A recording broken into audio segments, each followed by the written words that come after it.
Class 9th NCERT chapter 5 Euclid geometry हम लोग पढ़ रहे हैं।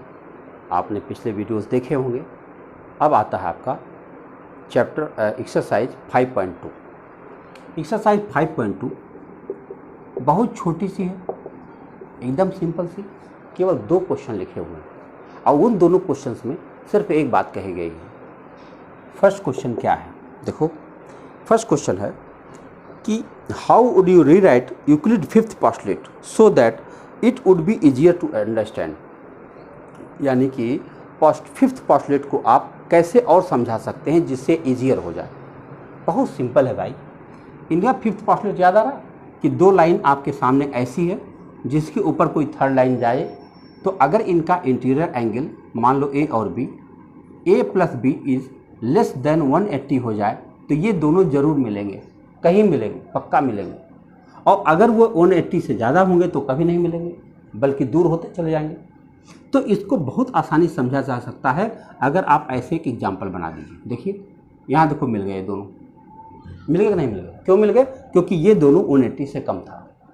आप इसको ऐसे भी कह सकते हो, अगर आप ट्रायंगल पढ़े होंगे, ट्रायंगल, तो ट्रायंगल आप जानते होंगे कि एक ट्रायंगल के तीनों एंगल को मिला दिया जाए तो 180 होना है। तब ये दोनों मिल करके 180 से कम है। सपोज करो कि 170, 180 नहीं, लेस देन 2 राइट एंगल, मतलब less than 180 means less than 180 को कुछ भी मान लो, जैसे 170 है मान लेता हूँ, इन दोनों को मिला के 170 मान लेता हूँ। तो 170 आप मान लोगे तो ये ट्रायंगल जो बनेगी तो निश्चित रूप से ये 10 हो जाएगा, फिर तभी तो 180 होगा। ये दोनों मिलकर अगर 170 हो रहा तो निश्चित रूप से 10 होगा। यानी इनको मिलना ही पड़ेगा, कहीं न कहीं पर मिलना ही पड़ेगा। आप चाहें तो इसके ऊपर ट्रायंगल की प्रॉपर्टी इस्तेमाल कर सकते हैं। तो इन्होंने कहा कैसे आप इसको समझा दोगे जिससे इजी हो जाए। तो आप इजी करने के लिए आप बिल्कुल ऐसा कर सकते हैं, क्योंकि एक ट्रायंगल आपका जो बनेगा 180 का बनता है, और अगर ये 180 नहीं है तो इसका मतलब 180 बनना जरूर चाहेगा।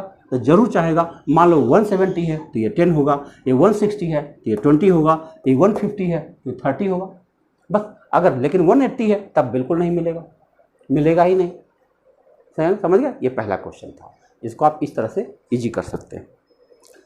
सेकंड है, does the Euclid fifth postulate imply to be existence of parallel lines. हाँ बिल्कुल। देखो सेकंड क्वेश्चन में इनका कहना है कि क्या इनका फिफ्थ पोस्टुलेट जो है वो पैरेलल लाइन को कि एग्जिस्टेंस मानता है। हाँ बिल्कुल मान रहा है। देखो सेकंड क्वेश्चन में इन्होंने कहा कि क्या पैरेलल लाइन मान रहा। हाँ मान रहा है। देखो कैसे मान रहा। अभी मैंने बात किया कि अगर आप इन दोनों को ऐड करो और a plus B is equal to 180 बन जाए, यानी 2 राइट एंगल के बराबर हो जाए, तो इनको कहीं नहीं मिलना होगा, कोई ट्रायंगल नहीं बनाना होगा, और इसलिए ये दोनों ऐसे चले जाएंगे, इनफिनिट तक चले जाएंगे। इनके बीच में कहीं कोई ये मिलेंगे ही नहीं मिलेंगे। क्यों नहीं मिलेंगे? क्योंकि तब जैसे मिलेंगे तैसे ट्रायंगल बनेगी, और ट्रायंगल बनती है 180 की। 180 ऑलरेडी ये दोनों है, अब किसी और एंगल की इनको ज़रूरत नहीं है, तो इसलिए कभी नहीं मिलेंगे। इसका मतलब हुआ कि उन्होंने फिफ्थ पोस्टुलेट में पैरेलल लाइन लिखा तो नहीं है, लेकिन पैरेलल लाइन के एग्जिस्टेंस को एक्सेप्ट किया।